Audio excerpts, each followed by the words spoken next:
Greetings, Earthlings. I'm deeply sorry I'm not able to give you this lecture on Jacques Derrida in person, but as many of you will know, I've recently been abducted by extraterrestrials who have kindly afforded me the opportunity to speak to you from a galaxy far, far away on the nature of that being we call the human. Or to give you the title of this lecture, I'll be talking about humans and animals in theory, from anti-humanism to post-anthropocentrism. Here is the plan I will follow. I will begin with a definition of humanism, a term which feels like it ought to be self-evident. Certainly it's a term we're surrounded with, but one that is open to a considerable degree of criticism from a great number of perspectives. That will be what I'm talking about under the second bullet point, critical theories, anti-humanism, in which I'll give a quick whistle-stop tour of various ways in which critical theory unseats or destabilizes humanism, connected to which it destabilizes the idea of the human. I'll talk then about Roland Barthes and the myth of the human condition, before moving in the last section to Jacques Derrida and his essay The Animal That Therefore I Am. So, what is humanism?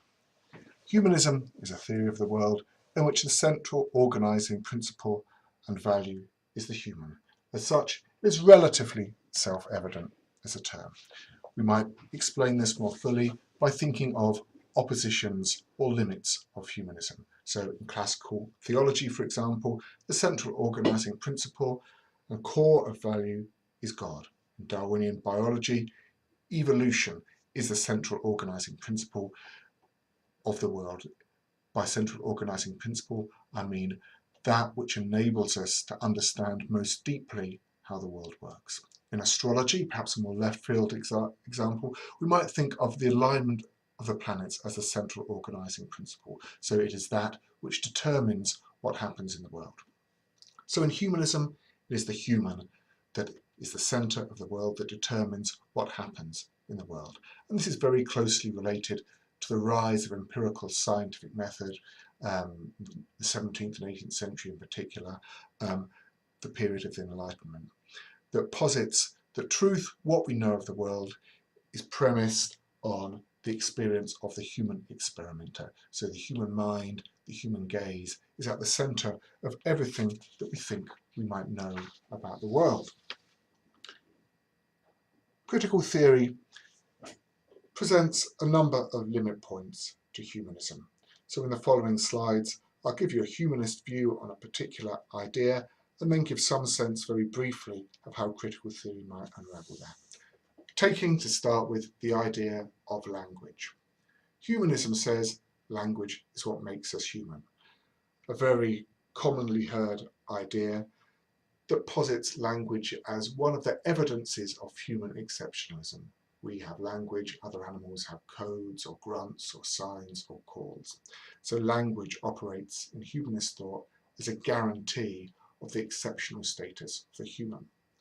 But language, as you probably already grasped, since we are now in week 3 going into week 4 of the semester, is much more complicated in critical theory.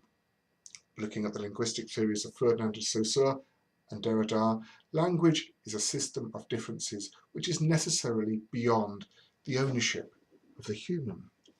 What do we mean by that exactly?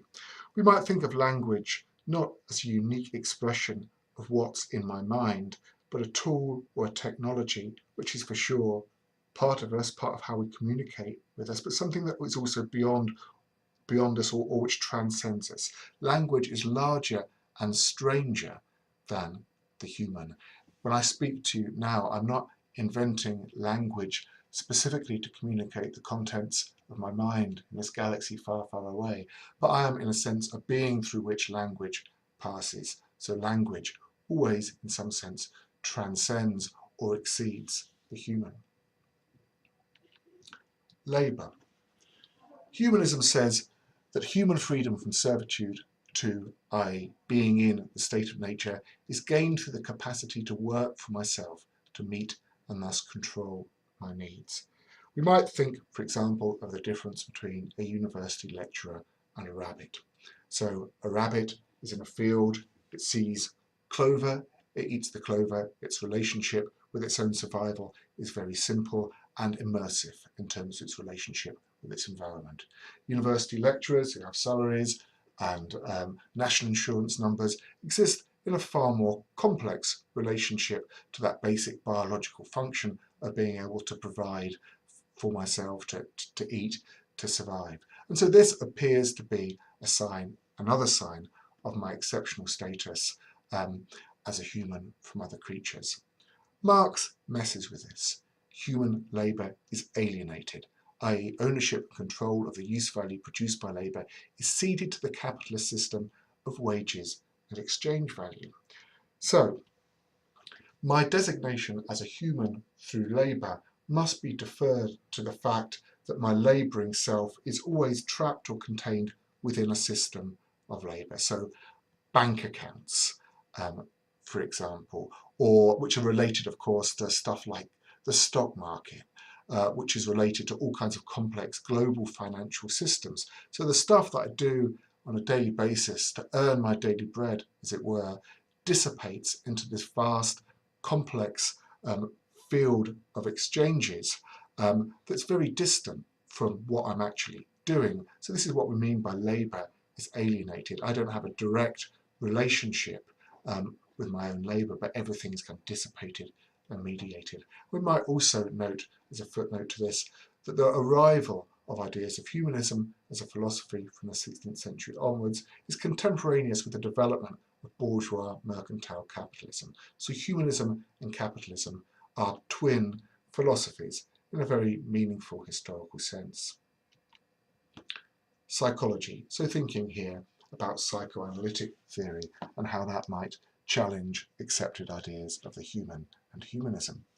So humanism says human development progresses via a short pre-linguistic state into the development of a solid self-identity which can be expressed in language. So we're small, helpless babies, we become toddlers, we develop language, we become recognizable, self-recognizable, solid, coherent beings who express this interior, solid, coherent world through language. So going back to the first point about language there. The psychoanalytic theory finds this model insufficient to explain the ways in which the unconscious, for example, manifests in various ways. So talking about Lacan, for example, the development of a self comes about through a fundamentally imaginary misrecognition of the disparate and undefined chaos of human existence. This fantasy continues through life, and the chaos of being human is only held in place by the force of the symbolic order of language and law. To put this another way, rather than simply expressing our biological humanity, we might say that psychoanalysis tells us that we learn to perform humanity. So it's an imaginary symbolic order in Lacan's terms rather than an innate, solid, biological order. So the human is less coherent than we might have thought.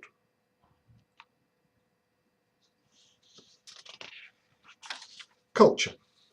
Humanism says human civilization emerges with the transmission of culture, again another sign of the exceptional nature of humanity.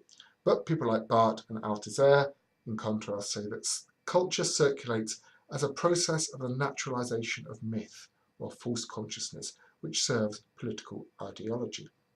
So culture does not reflect but produce reality, i.e. the agency of the human is relegated, as it was with discourses of capital and labour, behind a larger, excessive, transcendent system of signs and cultural artefacts or products. So again, we see the human as being somehow transcended or exceeded by precisely that which is held to create the exceptional nature of the human. The self, a little bit of Foucault here. So again, this returns to the kinds of ideas I've been talking about already. So humanism says the purpose of language is self-expression and communication. In this way, the private self can participate in public society. But for Foucault, self-expression is produced and relegated by a discursive logic of confession. The very notion of a private self is an effect of the public sphere. So what is inside you and appears to be absolutely central to who you are only exists dialogically or in an exchange relationship with larger cultural ideological formations, public society. So the private self is in a very real sense produced by the public sphere, which again erodes the kinds of ideas of autonomy, agency, self-determination that appear synonymous with the idea of the human. Progress, moving here into post-colonial studies. Humanism claims that human existence is purposeful and progressive, we might say teleological. It moves towards a telos, an endpoint. It proceeds along a line of development towards increasing civilization. Things are just going to keep getting better and better and better. The humanity is in the process of self-perfection. This is a very troubling idea from a post-colonial perspective. Post-colonialism, drawing, for example, amongst other scholars on Walter Benjamin, says that this kind of human civilization does not developmentally replace barbarism, but is a product of barbarism. Civilizations only develop by creating, but pretending they are found, more primitive, i.e. less human social systems, and people who can be enslaved in pursuit of the particular definition of progress that humanism in the global West and North has set itself. So human progress circulates around a developmental logic that relies on the idea of the savage or the primitive as the raw material out of which civilization and progress can emerge. But this idea of the savage or the primitive should not be taken as given, but must be understood as an ideologically determined cultural construction that exists in order to support this idea of progressive, civilized humanity. So this is another way in which humanism appears in critical theory to be suspicious. Moving on to Roland Barthes. Two key points here. Humanity in Barthes is taken to be a mythological concept. Myth forges a combination of diverse cultural elements, words, images, text, into a singular concept that, though culturally forms, masquerades as natural or real. So if to ask what we mean by a human seems like a strangely self-evident question, this is precisely because of the force of the myth of the human in Barthes' terms. It of course seems natural or real, but Barthes encourages us to think about the idea of what being natural or real as being culturally constructed. So ideas of the natural or the real don't come from nowhere or from God, but they come from particular cultures, ideologies, or in his term, myths. Myth, for Barthes, appeals at the level of sentiment to create a false unity and to hide critical or historical awareness. So, in that sense, is very likely to generate suspicion. He writes, "Everything here aims to suppress the determining weight of history.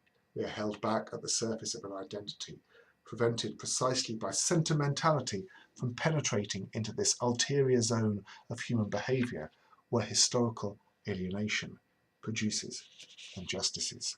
So Barthes is interested in trying to reinsert history and specificity into the homogeneous, uncritical presumption of the human as a natural or real concept. To try and clarify this a little bit here. So humanity as a mythological concept invites us to think not just about what it might mean to be human, but also what does it mean to ask, what does it mean to be human? How are we involved in the self-reflexive process of trying to interrogate what appears to be natural? This is in a sense the point of CLT and the point of critical thinking is that we cease to take as read things that are presented to us as natural. A good deal of Barthes's writing on humanity and the myth of the human is based on an exhibition of photographs curated by Edward Steichen from 1955, and it's the Family of Man exhibit, a homogenizing phrase, if ever there was one, that posits humanity as a collectivity, a unity, that despite the great historical, cultural diversities, might be understood in a kind of cohesive, eternal community. And this might seem like a pleasingly egalitarian notion, and it horizontalizes ideas of hierarchical differences, but for Barth it's actually very deeply problematic. And this is what he writes. He's writing here about natural facts of the human life. So these are what are presented in this art exhibition. You can look at it online. So certain experiences like being born, that whatever kind of historical or cultural differences there are common to us all. Very suspicious, Barth thinks. For these natural facts of human life to gain access to a true language, they must be inserted into a category of knowledge, which means postulating that one can transform them, and precisely subject their naturalness to our human criticism. For, however universal, they are the signs of anhistorical writing. True, children are always born, but in the whole mass of the human problem, what does the essence of this process matter to us, compared to its modes, which, as for them, are perfectly historical? Whether or not the child is born with ease or difficulty, whether or not his birth causes suffering to his mother, whether or not he is threatened by a high mortality rate, whether or not such and such a type of future is open to him, this is what your exhibition should be telling people, instead of an eternal lyricism of birth. So what Barth wants to do is to subject the apparent naturalness of these images of the family of man to our human criticism, and to deny the idea that there is some kind of essence that unites them. And the reason for doing that is this homogeneous, undifferentiated essence of man performs what we might think of as a kind of historical violence. This is the second part of the slide here. So it collapses differences, the differences of relative opportunity, for example, high mortality rates, for example. So what we need to do is to refuse the idea that there is some kind of uncritically formulated, eternal, unhistorical family of man, and look for specificities, look for precise stories about particular people at particular times, rather than just thinking that we understand that there is a thing called the human that we can all immediately recognize and agree on, regardless of the manifold differences that are very apparent all around us all the time. So the key problem for Barth with the myth of humanism is that it replaces historical and political diversity and conflict with a spurious myth of collectivity. An interesting term that helps us understand the force of this mythological construct comes from Tom Tyler, Anthropy Normativity, the idea that there is a singular humanity that can or should guide our thinking. So Anthropy Normativity is a term that is related to and emerges from heteronormativity, a key term from queer theory, the idea that we must presume, or historically have been led to presume, the heterosexual as the normal and everything else as the deviant.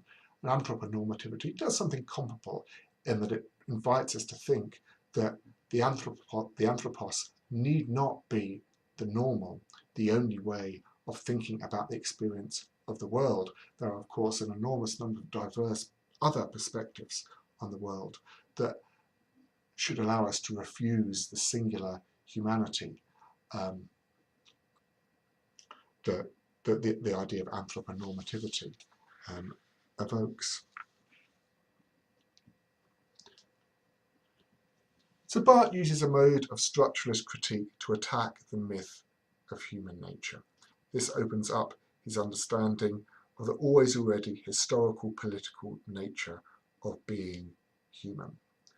Derrida goes beyond this and shows how the very notion of being human is a discursive construction created out of the violent subjection of the living in general into a regime of the human and the animal. And this opens up a space for a fundamental critique of the violence against animals that is written into human existence. So, Barth wants to encourage us to recognise historical political diversities within the idea of the human. Derrida wants to go further by looking at the living in general and how the myth of the human, in Barth's terms, does a much larger violence, not just to human subjects, but to the living in general, to life on the planet everywhere. All life, we might say. So this is the movement currently underway from humanism to post-anthropocentrism.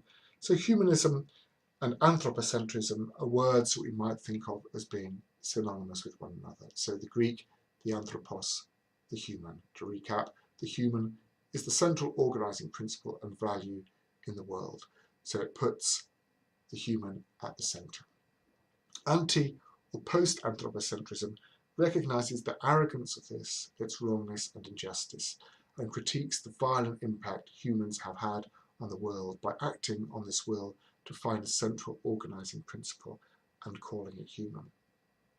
So very clearly, anti-anthropocentrism is interested in animals, is interested in thinking about beyond the human to the multitude of perceptual universes that surround us all the time, and for the most part, with a possible exception of cats and dogs and some other companion species, we entirely ignore. Derrida's essay, The Animal, Therefore I Am, has as its title a very significant adjustment of Descartes' humanist credo.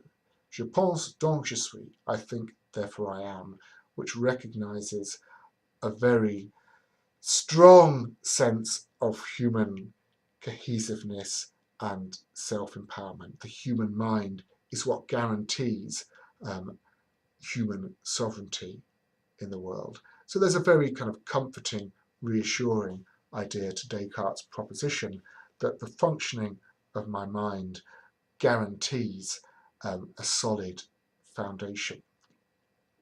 Derrida's post-anthropocentric confession, the animal that therefore I am, muddles this, and it's a very difficult phrase to get your head or even your mouth around. And of course it turns it round by putting the animal before the human and insisting that the I, the human I, is in actual fact following the human. So it becomes much harder to separate out the human from the animal in Derrida's rather ungainly pun on Descartes' humanist credo.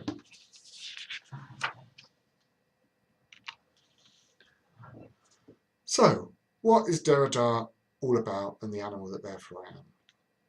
Firstly, he insists that we should recognise any sense of the human or the individual identity as something that emerges out of a made differentiation from the animal and animals.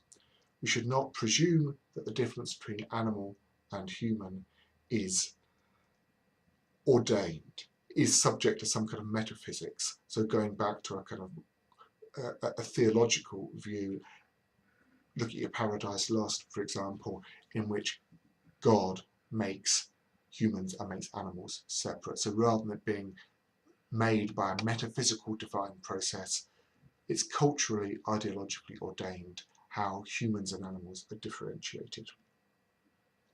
The history of humanism, the tradition of knowledge we live in and which can't be escaped, is implicated and reformulated in any critique of it. So we can't just step outside of humanism and begin some other enterprise as post-anthropocentric, post-human, anthropocenic creatures, but we're always involved with this idea of humanism, even as we try and reshape it. This is why he can't, in his essay, set himself free from Descartes' foundational humanist credo, and why he echoes Descartes so explicitly. So we're always tied intellectually, historically, discursively to the humanist worldview that we are in a very real sense born into. Derrida also says that whereas man has thought it could define the world with knowledge, it's better to realise we are implicated, complicit in an attack on the world with this knowledge. So the idea of man is key to various forms of violence I'll talk more about in a minute. And I've been using the word man as synonymous for human, as I hope you have noticed, for about the last 10 or 12 minutes or so. And of course, this is also part of the violence of the idea of the human, because when man can be a synonym for the human is obviously exclusionary. So you think about your kind of structuralist oppositions, human, animal, man, woman, etc. So it's always gendered. So part of a feminist project to untangle patriarchy and gendered hierarchies is also to think about how ideas of species are constituted, because we always find ourselves, when quoting this material, coming back to man as the synonym for human. So we might think of animal studies, the field of critique that's emerged to a large extent out of animals' work, as being implicitly a feminist project. We may also commercially think of feminism as being a project that is always involved with discourses of the human, discourses of species as well. But that's a story for another time. Two key quotations here from Derrida's essay. And these show how humanity is produced and demonstrate the human as something like a self-fulfilling prophecy, that we know we are human because we say we are human. So there's a kind of logical loop here. First quotation on the slide. Men would be first and foremost those living creatures who have given themselves the word that enables them to speak of the animal with a single voice and to designate it as the single being that remains without a response, without a word with which to respond. Men would be the first and foremost who have given themselves. That's the key part here, that it's something that is ordained within the human. And this goes back to the idea of language here as well. So the animal is that which cannot respond. So the animal is mute, or if it makes noises, these are instinctive noises rather than noises that might indicate sentience or subjectivity. So we allow ourselves to speak of ourselves as being preeminent and everything else as being marginal and far less significant politically, ethically, with all the violences that historically has entailed.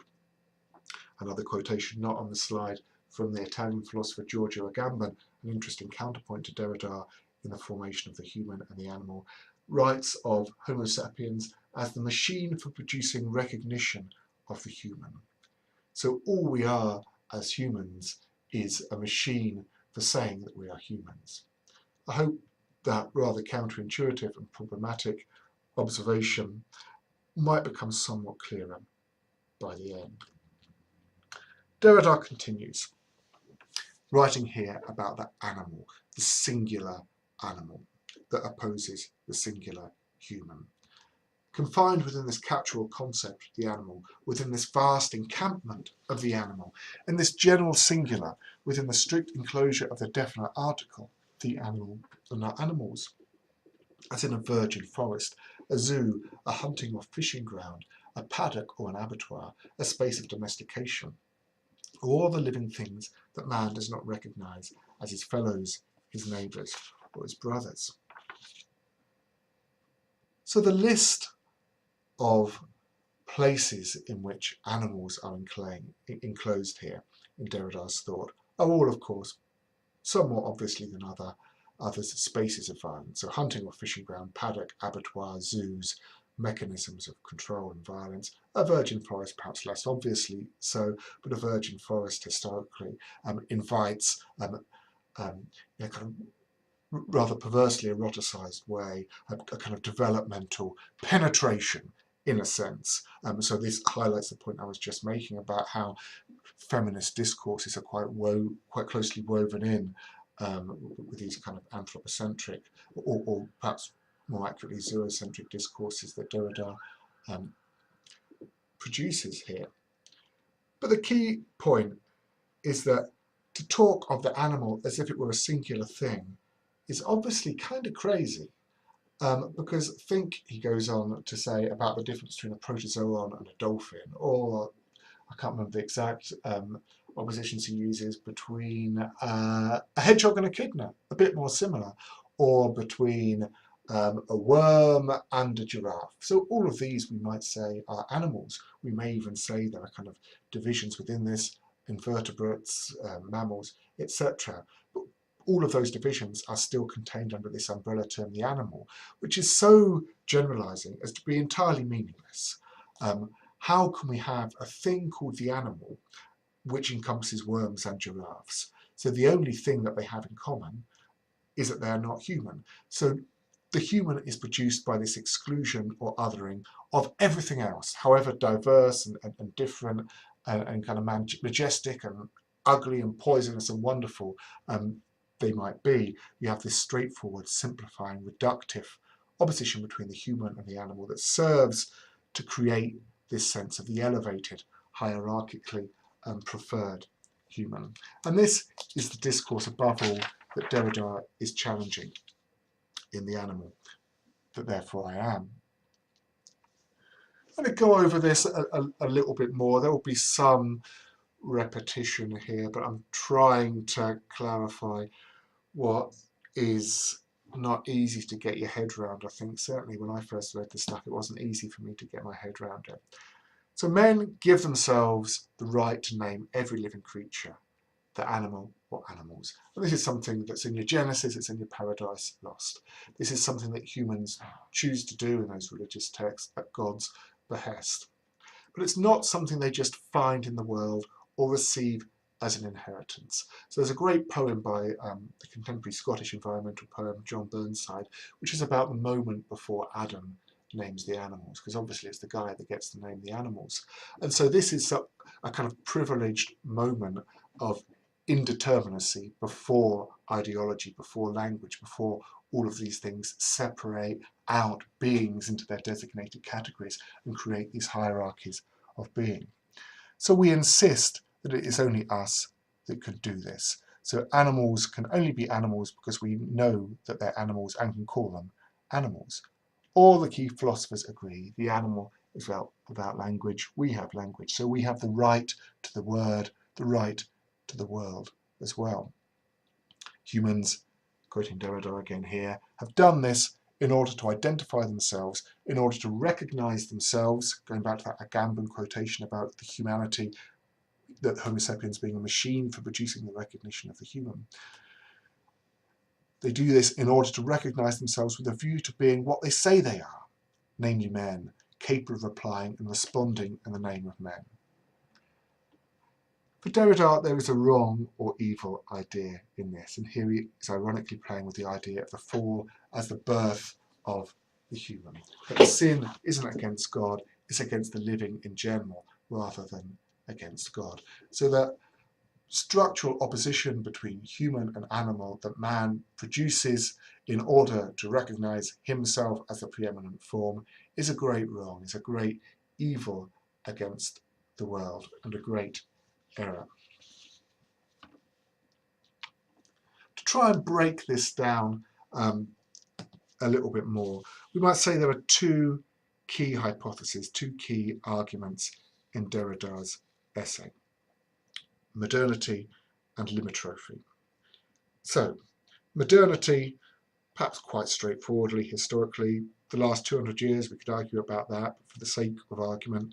So modernity involves an unprecedented transformation in we who call ourselves human, which affects the experience of what we call the animals. So certainly we can't argue with the fact that the relationship between that which calls itself human and that which the human calls the animals has got a lot worse over the last 200 years for various reasons. Secondly, limitrophy, going back to the idea of a general singular, the catch-all concept of the animal. There isn't just one dividing line between human and animal, but a heterogeneous multiplicity of living. There's innumerable lines between various forms of life, which cannot, in any sensible way of looking at the world, be straightforwardly compressed into that designation of the human and the animal. So, some thoughts on modernity. Two images, a cave painting and a mouse with a human ear growing on its back. So this unprecedented transformation of human-animal relationships. So we might think of a traditional treatment of the animal as embodied by this ancient cave painting. The earliest forms of human representation, human art, are of course of animals. So this involves sacrifice, hunting, fishing, domestication, training, exploiting. So all of these are of course discourses of mastery, discourses by which the human renders the world susceptible to its self-empowered state of itself and renders it subject to technologies, albeit what we might think of as now quite elemental or basic technologies. But there's no doubt that over the last 200 years, for the sake of argument, these dominatory paradigms have been intensified to an extraordinary degree by zoological, ethological, biological, genetic forms of knowledge, inseparable from techniques of intervention in animal life. So one of the things that's changed, perhaps over the last 20 or so years, is a way in which human control over other beings has reached a genetic level. So for example, biotechnology is what we're talking about here. And we can say, biotechnology on one level is a very old process. It's the process by which farmers would breed sheep to produce hardier livestock, for example. But it happens so much more quickly now that there's a different kind of quality to these biotechnological processes, that we can meddle with the genetic information of animals to produce these kind of Frankensteinian chimera, like this this mouse here, the vacanti mouse, I believe it's called. All of this in the service of the so-called human well-being of man. So humanism, with its emphasis on humanism as the basis for ethical considerability, fixates on human preeminence, on human well-being, human improvement, which means that we are justified in this violence against the living in general. An unprecedented subjection of the animal, an undeniable violence is going on. So genocide, species extinction, we think of that in relation to humanity, the great tragedies of human history, but take the word literally, it's killing off genetic information. We're in the 6th great extinction at the moment. And this, of course, is evidence, if you needed any more evidence, of the extraordinary violence perpetrated under the name of the human. Related to this is the internally reproduced extermination of factory farms. So the idea that animals are brought in the world merely to be contained and to be killed in the service of kind of human profitability or human well-being. So humanist portrayals of the human are all about powers or capabilities, with the animal all about lack of ability, the lack of the ability to give, to die, to richly bury, to dress, to work, to invent technology, or to speak. Though we might also kind of turn that around and think of humanity as a kind of lack as well, that the human lacks the ability to echolocate or to experience the world with our skin in the way that worms can, or to do any number of things that particular other species can, breathe underwater without aid of technological prostheses. But anyway, this is the established idea: humanity, fullness; animality, lack. For Derrida, what is more interesting and more important is the ability to suffer. This should be what we consider in ethical debates rather than the ability to richly bury or not. And Derrida, in doing this, is going back to a much earlier philosopher, Jeremy Bentham, who asks this question: can animals suffer? And Descartes is not sure at all that they can. He thinks of animals as machines who may demonstrate instincts, behaviours, responses, but do not have kind of sentience that enables them to experience the world, with experience indicating a kind of inner sensibility. So the ability to be vulnerable is what is important for Derrida. And this is a non-power at the heart of a power. So if humanism is about the power of humanity, it's based on this vulnerability, this violence that the non-human is routinely subjected to.